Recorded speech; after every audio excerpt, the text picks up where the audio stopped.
I'll be known as the fertilization president, and that's okay. I know what I'm about to say is going to sound shocking to some of you, and I need you to hear me out here because I'm asking for some genuine patience. I'm about to say something that's going to sound like I'm about to betray a lot of this audience, and I'm not. Trust me. I am against abortion. Pause, breathe, stay with me. I'm not against abortion in the sense that I want it banned. I'm not against abortion in the sense that I want to have anything to do with controlling what any woman does with her body. On those questions, I am pro-choice completely, without reservation. But what I mean when I say that I am against abortion is that I genuinely want there to be fewer of them in this country. I think fewer abortions is a good outcome for everyone, for women, for families, for kids. And I believe in evidence. And the evidence, all of it, says that policies that actually reduce abortions are the opposite of what the pro-life movement has spent 50 years fighting for.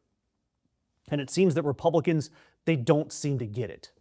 Because on Friday, 3 federal judges sat down at the Fifth Circuit Court of Appeals in Louisiana, looked at each other, and decided, let's just rip access to abortion pills out of the hands of every woman in America. 2 of those judges appointed by Donald Trump, the other appointed by W. And the opinion was written by Judge Stuart Kyle Duncan, a Trump appointee, the kind of guy who's been waiting for this moment since the day he first showed up at his Federalist Society chapter potluck. And just like that, the most common, most studied, FDA-approved abortion medication in America couldn't be prescribed by telehealth or sent through the mail. Nationwide, and it was effective immediately. Then, on Monday, Justice Alito of the Supreme Court, yes, that Sam Alito, the man who personally midwifed Dobbs, the man who killed Roe, slapped a 1-week stay on the Fifth Circuit ruling. It was a stay, but it was just 1 week, which is long enough for the full court to figure out which way it wants to swing the axe. So abortion access right now in America is hanging on a grace period from the guy who killed Roe v. Wade. It's not exactly comforting. And now they want you to think that this Fifth Circuit ruling is going to reduce the number of abortions in America. It's the pro-life industrial complex, the entire lobby. They've got their press releases queued up about lives protected and futures preserved, but they don't actually care about those futures. And I want to give you the numbers here that prove that pro-life is really just pro-bullshit. According to the Guttmacher Institute, in 2025, there were approximately 1,126,000 clinician-provided abortions in the United States. The year before, 2024, there were 1,124,000, effectively unchanged. But the part that I want every single conservative to hear, that 2025 number is 21% higher than the number was in 2020. 21% higher. Roe got overturned in the June of 2022. 13 states then banned abortion outright. 5 more banned it after 6 weeks. The pro-life movement got everything they wanted at the federal constitutional level. And what was the result? More abortions. Abortions went up, not down. Up by a fifth. Abortion rates had been steadily falling for 30 years before Dobbs. And that reversed after Dobbs. Why? Because banning a thing doesn't eliminate the demand for the thing. It just changes where and how the thing happens. Tremendous goodies in the bag for women, too. The women, between the fertilization and all of the other things that we're talking about, it's going to be great. Fortunately, the pro-choice movement didn't give up. Abortion funds, they helped people travel. Blue state legislatures, they passed shield laws. Telehealth expanded. Mifepristone, the medication used in most abortions, could now be prescribed via telehealth and mailed to most states. And that's the pathway through which almost a quarter of abortions happened. People in total ban states were getting mifepristone in the mail at a rate of 91,000 a year, up from 74,000 the year before. The market for ending an unwanted pregnancy didn't vanish just because Sam Alito wrote some words. And now, because of all of this, because abortions went up, the Wall Street Journal is reporting that anti-abortion movement is turning publicly against Donald Trump. They're livid. Their own leaders are calling Donald Trump the problem.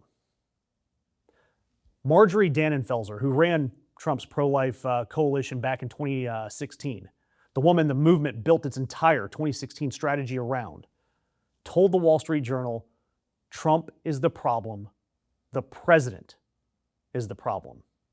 Because abortions went up after Dobbs, after the most pro-life president in history took office again. After the conservative court did exactly what this movement spent 50 years trying to get it to do. The pro-life movement got everything. And the thing it got didn't deliver. You know why? Because bans don't reduce abortions. Access does. Education does. Economic support does. Contraceptives do. Paid parental leave reduces abortions. Affordable childcare. Affordable health care. It's the boring, infrastructural, social democratic playbook that every other developed country runs on. That is what reduces abortions. Not legislation, not bans, not bounty laws, not text messages from your governor threatening to investigate your Uber driver. And you know which state has historically had one of the lowest abortion rates in America? Vermont. Reliably blue. Why? They have a generous social safety net. Abortion access is legal and easy, and it's not a coincidence that they have a low rate. The places with the easiest access to abortion are the places where the fewest happen, because women have other options. They can plan, they can prevent, they can space out their family, they can afford their kids. The states with the strictest bans, on the other hand, have higher abortion rates, higher maternal mortality, higher infant mortality. The pro-life states are statistically the deadliest places to be pregnant in America. And that doesn't come from me, that comes from the CDC and Guttmacher. It's data. And the same party, Mango Mussolini's party over there, the party that says it wants fewer abortions, slashed Medicaid, which covers prenatal care for nearly 40% of births in this country. They cut SNAP, food stamps, the program that feeds pregnant moms and their toddlers. They cut school lunches and put a wrestling executive in charge of the Department of Education. They let the ACA enhanced premium credit expire, throwing 22 million Americans into healthcare unaffordability right when they need it the most. They've deported thousands of families, and they just refuse to pass paid parental leave. They cut child care assistance. They have, in policy terms, made it harder to have a child in this country, while simultaneously also making it harder to not have an abortion. For them, pro-life ends at birth. The data proves it, the policy record proves it, and their own movement just told the press that their movement doesn't work. And remember this, the Republican base, by polling, is mostly pro-choice. The Hair Mussolini Donald Trump campaigned in 2024 promising no national abortion ban. He removed the Human Life Amendment from the GOP platform. The voters and the rhetoric and the courts are all pulling in different directions simultaneously in the same party. Cognitive dissonance is the GOP base's primary mental workout at this point. But the Fifth Circuit, it doesn't care about the base. It cares about the Federalist Society's talking points and lobbyists.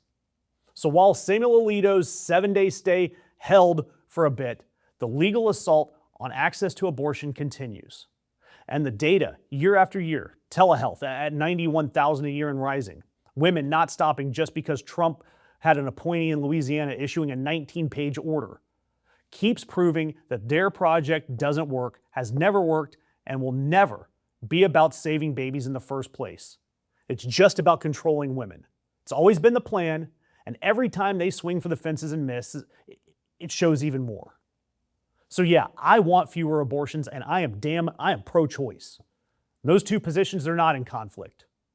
The evidence, it says to fund sex education, fund contraceptives, Support mothers, support families, support healthcare. That way you can make it possible for people to have kids and raise them with dignity in this country. That's what reduces abortions, and the pro-life movement doesn't want it. It doesn't want any of it. They just want control. Do me a favor, hit subscribe, and I want to hear from you in the comments. If you are tired of being told that the only options out there are let women die in red states or let women die in blue states, because that's the GOP's stance on all of this. Like, share, drop a comment for me, because the algorithm, they have been screwing independent media lately, and we need the engagement.